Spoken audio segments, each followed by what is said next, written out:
This is the Storyworks Roundtable, where we have conversations about craft. Because becoming a successful author begins with writing a great story. Hello and welcome to this week's Storyworks Roundtable. We are talking about inspiration. Where do you get it from? Do you need it before you start writing?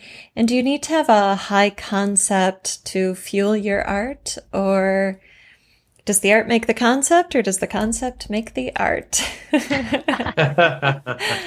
All right. Do either of you have opening thoughts you want to get us rolling with?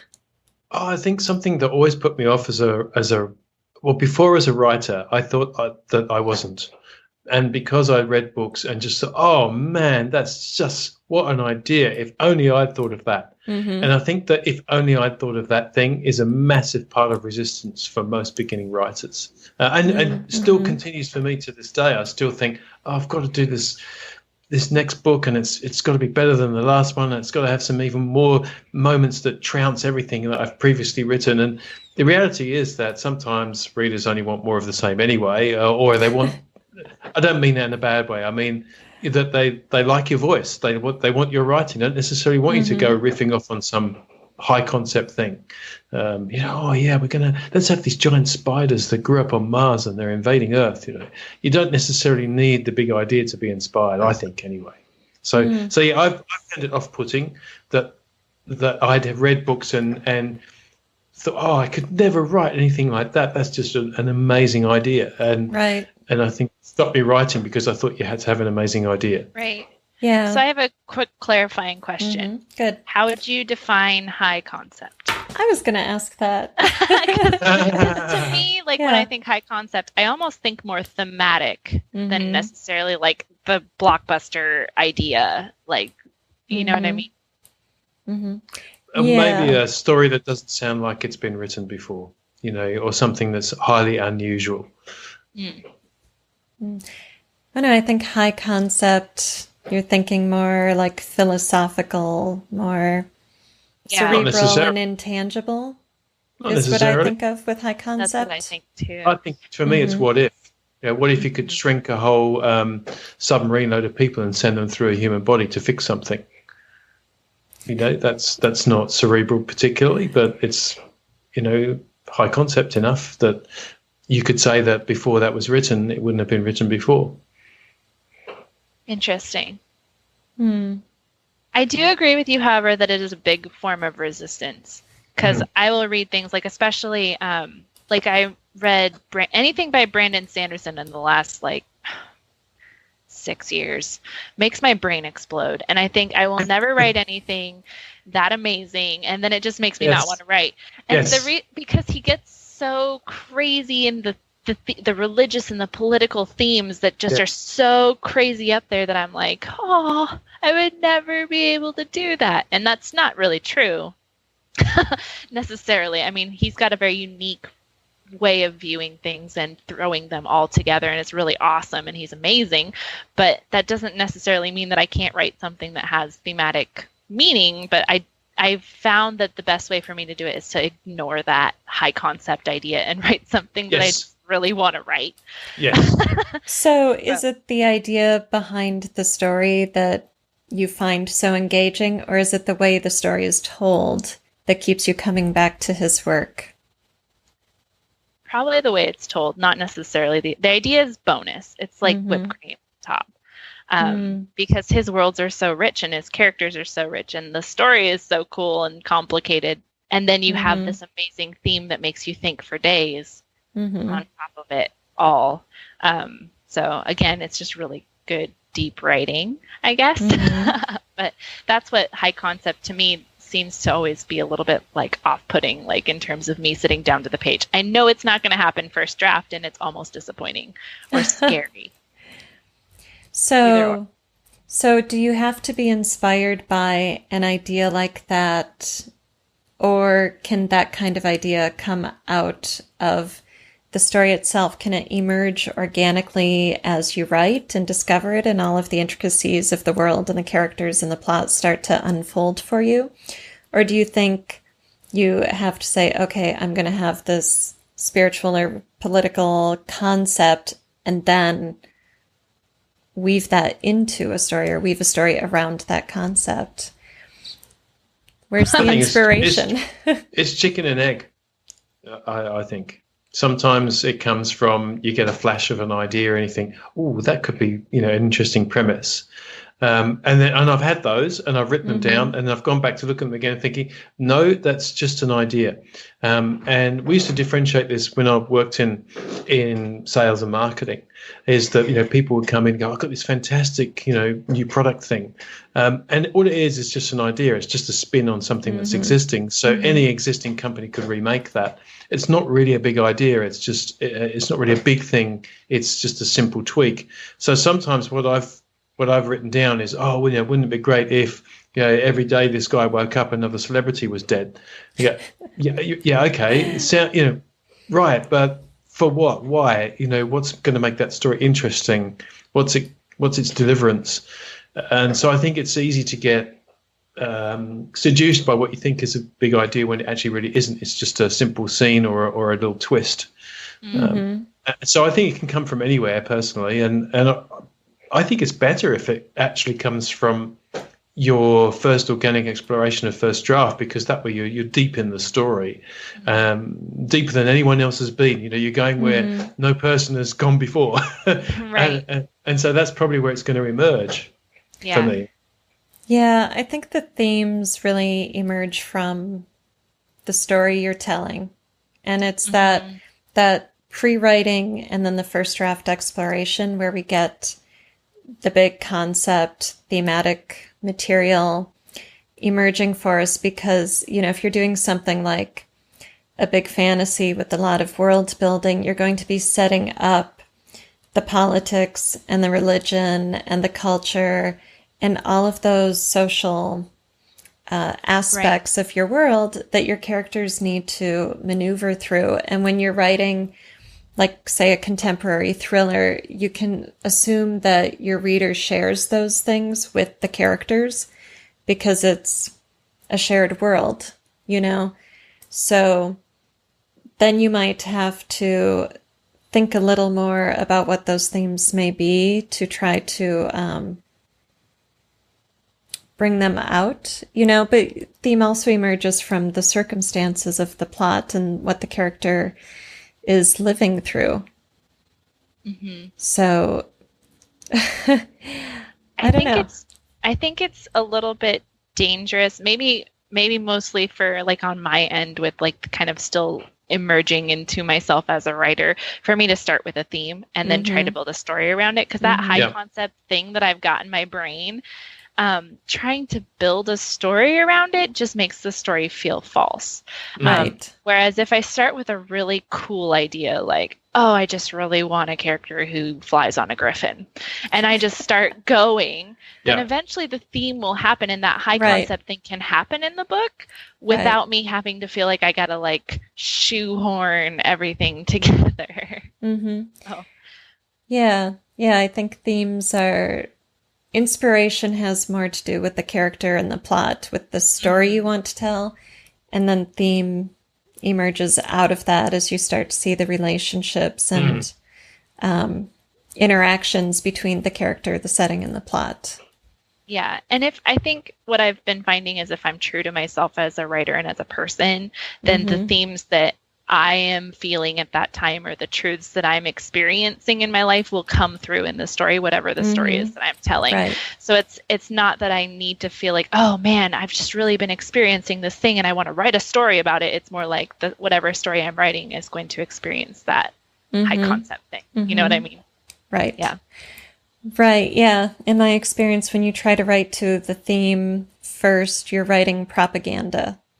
Yeah. So it might be a great story as well, but chances are it's not. In theater, it's called agitation propaganda, because you're going out and performing a story in order to agitate your audience, and so that story is really functioning as like a social political motivator. It's propaganda. Right.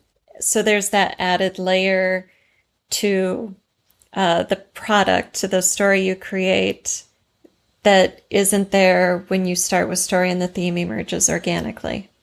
Right. You know, both can be powerful and moving and inspiring for your audience, but that source, the inspiration for it, I think becomes a driver for us as writers, and it shapes how we approach the story, and that comes through in the end when you read the story. You know?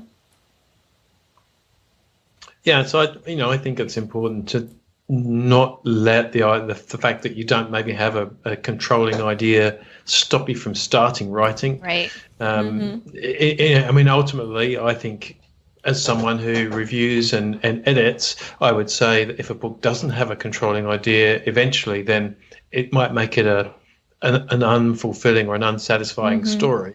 But that doesn't mean that it has to be a heavy-handed theme or some political message. I just mean that it's got to have some purpose to the story. You know, why am I reading this? What's it doing for me? Even if it's a straightforward murder mystery, it's you still want that solved. There's certain conventions in there that are probably going to happen in certain genres.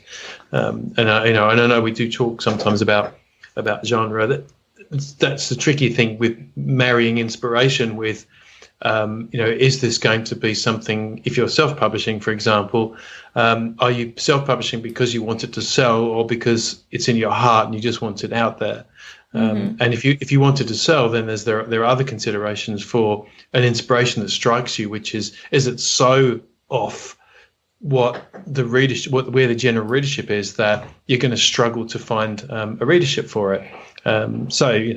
Beta test, of course, or get a developmental editor like Alida who can help you go through that and say, well, this is the story. Yeah, because a good story is a good story. I mean, that's not. I'm not saying don't be always having to feel like you've got to write to market. You can, if you've got a story that you feel has got to be told, then tell it. But if it's a really, really weird inspirational premise, then it might take some honing to make it a readable story and not just something literary that is cast out there that falls on barren earth. And interesting. Sorry. Yeah, well, it's interesting that you talk about like having ideas that are so far out there. I have the opposite problem where I have a lot of ideas that fall inside the box of things that I think have already been written, or I feel like my ideas aren't cool enough. You know what I mean? Like that's just not cool enough. Like, look at all the cool things that people are thinking up. But again, that's something where I feel like as I go through the story, like the ideas become cooler. You know what I mean? Like you start with the very generic ideas. But so I don't think your inspiration always has to be something weird or wacky or new. No. You know, and that's something that, just something that strikes your fancy or is so cool, you can be inspired to write a whole story about something like that. Just that little. Which comes back to I know we spoke very briefly off air about the Jim Butcher thing, and if you do get a chance, people who are listening, to go and hear Jim Butcher's story about why he wrote Codex Alera and the challenge that he was set from that. His argument was basically it doesn't matter how many times that same story has been portrayed before. It's all in the delivery, and I do think resistance presents itself in the form of, but this has been written before. Well, yes, okay, maybe if you're writing about a couple of short guys in medieval land who have to take a ring to a mountain or a volcano, then that might just be a little bit too derivative or verging on plagiarism. So we're not suggesting that, but just because something has been structured, I mean, a love story, it's perennial. There are story ideas that are perennial, the hero's journey. So I think it's very easy to get caught up into that thing of, I'm not unique. Well, in a way we're not with story, but where we are unique is in our exact delivery of each and every one. Right. So inspiration can come from anywhere, as simple as just what you feel like writing. What kind of story would be fun to write this year, Yeah. So, and that has certainly happened for me. What are some of the inspirations you two have found as you sit down to write? I like to be transported as a reader, which is probably why I like science fiction and fantasy. And so often what will strike me is it's just a scene, a visual scene in my head. I have no idea what it's to do with, where it's come from. It might just be, falling through some kind of wormhole, or it might just be some kind of weird high gravity planet, or I don't know. It could even be tech, something that I think, that'd be pretty cool to use in a story. And then I'm smart enough now as a writer to understand, okay, that's got to now fall within some kind of story structure, whichever you choose to use. Kathryn? What is the saying? It's a artist steal or whatever. Yeah. Steal like an artist. Yeah, exactly. I love reading books and thinking about ways that I would change things, and then mining the things that I loved or would change, and then sticking them together in brand new ideas. And most of the time, my inspiration is character based. And so I'll get an idea of a person, and then I'll start seeing kind of what's going on in their lives, and then through journaling and things like that, I'll kind of see whether or not there's a story there. But I love to just read some of my favorite genres, or even outside my genre, and just be like, whoa, like I would change that, or I love that, or pull it all together. Cool. Alida? Oh gosh, it's a little of everything. It is. I had a story start with kind of a flash of an image. Skog Hall, I just thought it would be fun to write a ghost story. A Stone's Throw had to deal with a lot of thematic content that I was dealing with at that time in my life. And then, the story really has almost nothing to do with my life, but there was just some life stuff I was processing that I kind of like dumped on a character, and then along came a story, Right. And I've got an idea I haven't written yet that's very thematic, kind of a dystopian world story, a what if concept. And so from the concept, I thought, well, what kind of characters would I need to fulfill this story, a story around this concept? What